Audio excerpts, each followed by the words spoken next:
ഒരു football club ഒരു പ്ലെയറെ acquire ചെയ്യുന്ന സമയത്ത് അത് ഫ്രീ ട്രാൻസ്ഫർ ആയിട്ട് അല്ലെങ്കിൽ മറ്റൊരു ക്ലബ്ബിൽ നിന്ന് പൈസ കൊടുത്ത് പർച്ചേസ് ചെയ്യുന്നതായിട്ട് അല്ലെങ്കിൽ അക്കാഡമി ത്രൂ എക്വയർ ചെയ്യുന്ന ആ ഒരു സ്കീമിൽ ഇതിൻ്റെയൊക്കെ അക്കൗണ്ടിങ് ട്രീറ്റ്മെൻറ്റ് IFRS വെച്ചിട്ട് എങ്ങനെയാണെന്നുള്ള കാര്യങ്ങൾ നമുക്കൊന്ന് പരിശോധിക്കാം. ഒരു ഫുട്ബോൾ പ്ലെയറെ ഒരു ക്ലബ്ബ് മറ്റൊരു ക്ലബ്ബിൽ നിന്ന് പൈസ കൊടുത്ത് പർച്ചേസ് ചെയ്യുന്ന സമയത്ത് ആ പ്ലെയറുടെ കോൺട്രാക്ച്വൽ റൈറ്റ്സ് ക്ലബ്ബിന് കിട്ടുന്നത് കൊണ്ട് തന്നെ അതിനെ IAS 38 പ്രകാരം ഒരു ഇൻടാഞ്ചിബിൾ അസറ്റ് ആയിട്ടാണ് റെക്കോർഡ് ചെയ്യാൻ പോകുന്നത്. നമുക്കറിയാം IAS 38 ഇൻടാഞ്ചിബിൾ അസറ്റ്സിനെ നമ്മൾ ഇനീഷ്യലി റെക്കഗ്നൈസ് ചെയ്യുന്നത് കോസ്റ്റിലാണ്.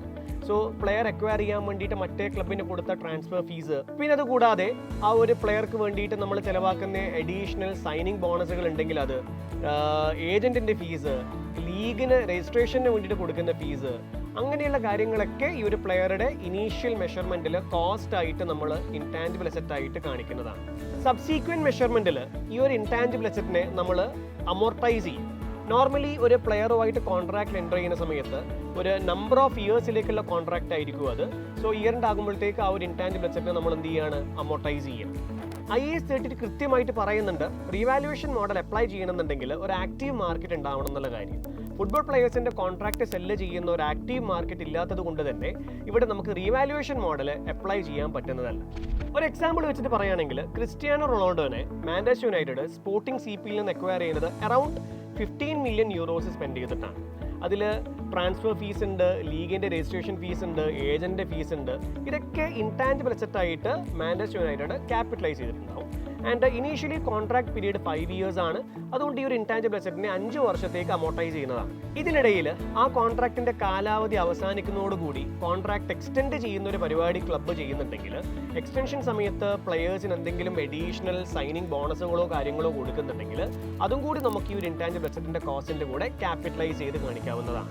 അപ്പോൾ റൊണാൾഡോയുടെ കേസിൽ ഈ 15 മില്യൺ യൂറോസ് ഇൻടാഞ്ചിബിൾ അസറ്റ് ആയിട്ട് ക്യാപിറ്റലൈസ് ചെയ്തിട്ട് ഒരു 5 വർഷത്തേക്ക് ആ ഒരു കോൺട്രാക്ട് യുണൈറ്റഡ് അമോർട്ടൈസ് ചെയ്യും.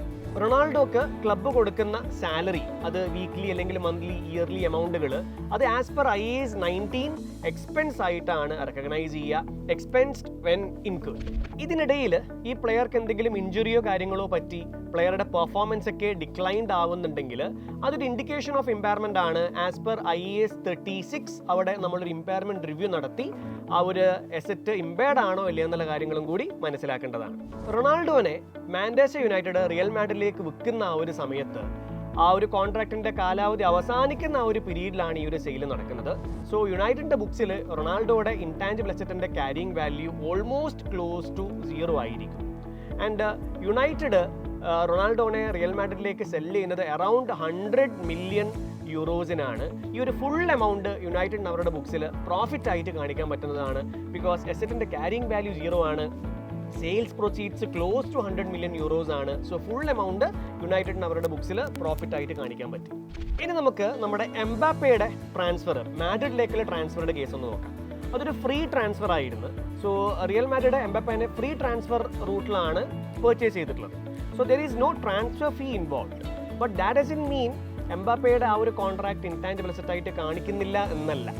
ട്രാൻസ്ഫർ ഫീ ഇല്ലെങ്കിലും റിയൽ മാഡ്രിഡ് എംബാപ്പയ്ക്ക് ഒരു സൈനിങ് ഓൺ ബോണസ് കൊടുത്തിട്ടുണ്ട്.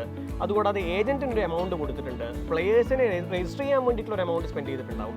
ഈ പറയുന്ന എല്ലാ എമൗണ്ടുകളും മാഡ്രിഡ് അവരുടെ ബുക്സിൽ ഒരു ഇൻടാഞ്ചിബിൾ അസറ്റ് ആയിട്ട് ക്യാപിറ്റലൈസ് ചെയ്യുന്നതാണ്. ഇനി ഒരു ഫുട്ബോൾ ക്ലബ്ബ് ഒരു അക്കാഡമി പ്ലെയറെ വളർത്തി വലുതാക്കി കൊണ്ടുവരുന്ന സമയത്ത് അതിൻ്റെ ട്രീറ്റ്മെൻറ്റ് എങ്ങനെയാണെന്നുള്ള കാര്യങ്ങൾ നമുക്ക് അടുത്ത വീഡിയോയിൽ നോക്കാം.